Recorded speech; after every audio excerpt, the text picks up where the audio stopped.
I'm going to talk about Medigap Plan FHD and Medigap Plan GHD. And these are a couple of Medicare supplement plans that you might have heard of, but you might not have gotten a lot of information on. So I'm going to show you exactly when they might make a lot of sense and when they might actually save you a lot of money on your Medicare coverage.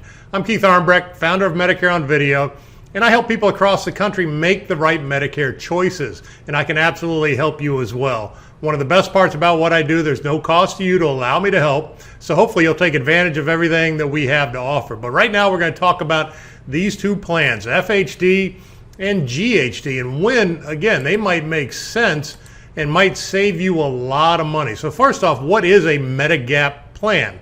And it's the same as a Medicare supplement plan. It's designed to fill the gaps in original Medicare A and B. So Medicare A and B cover a lot, but they don't cover everything. So Medicare supplements are designed to cover the things that A and B do not.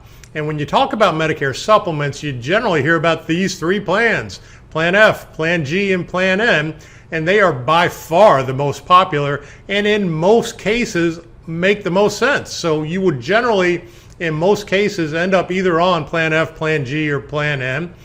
But there are certain parts of the country where things are a little bit different. And then that would be where we toss in these two kind of sideliners, the FHD and the GHD. And you can see based on the check marks, they're pretty similar. So an FHD is pretty much exactly the same as an F, and a GHD is pretty much exactly the same as a G. The only difference is that HD part. And what exactly would the HD Part B? And it stands for high deductible. So that's what makes it different than F and G, is it adds a high deductible. And I can tell you right now, in these days, it ought to be called regular deductible, because it's not as high as some make it out to be. So the deductible on FHD or GHD is exactly the same.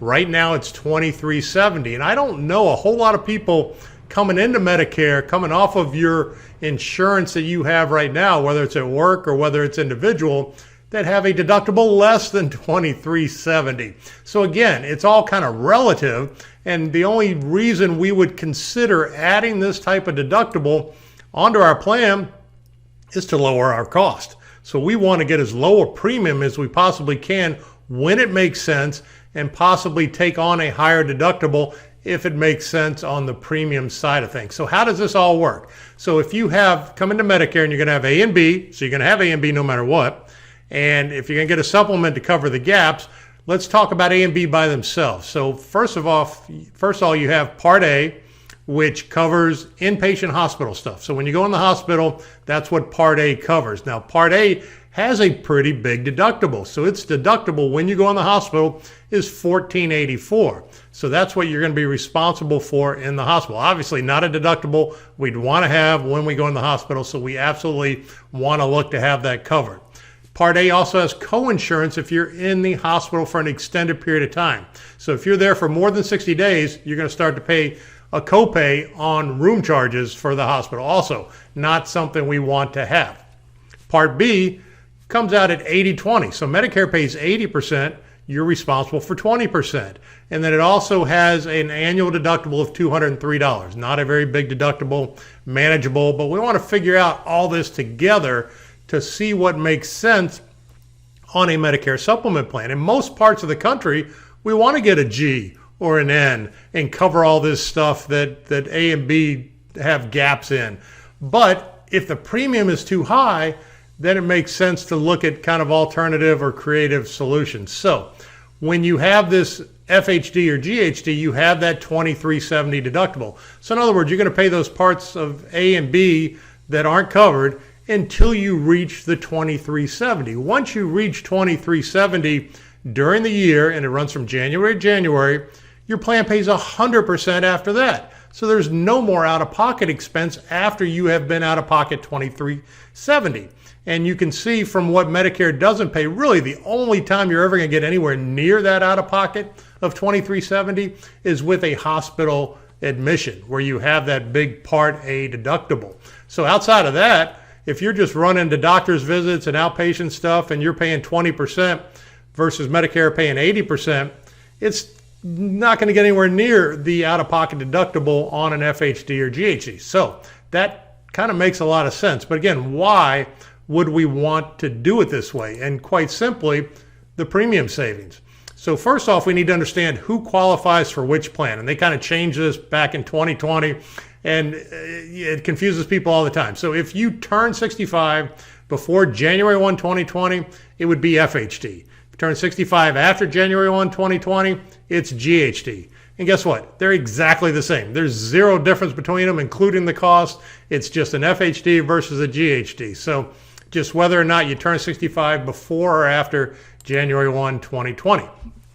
And why would we want to have one of these plans? And specifically in parts of the country where premiums are higher for G and for N and certainly for F, we would want to consider an FHD or a GHD. And those states, primarily in New York, Connecticut, Vermont, sometimes Florida, sometimes California, where premiums for a Plan G can be more than $200 a month. It makes sense to look at an alternative. So I'll show you exactly how it works when you look at it. So let's look at Mary in Miami, who is turning 65. She's in zip code 33101.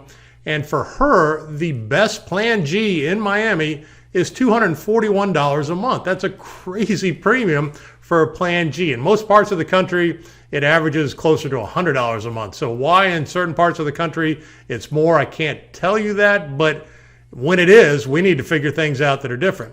You can see her Plan GHD premium would be $61 a month. So we have $241 a month for a G or $61 for a GHD. So you can see the annual premium is $28.94 for that G, $732 for the GHD. And again, what's the difference? The only difference is that deductible. So here we're going to have an annual savings of $21.62 to cover that $2,300 and change deductible. Why would you buy a Plan G and pay $2,100 more in premium to cover $2,300 and change deductible? It just doesn't make any sense. It's a much better idea to pay yourself as you go during the year. If you want, put the money away from the $732 versus the $28.94. And then if you do get admitted to the hospital, you've got it to cover the Part A deductible.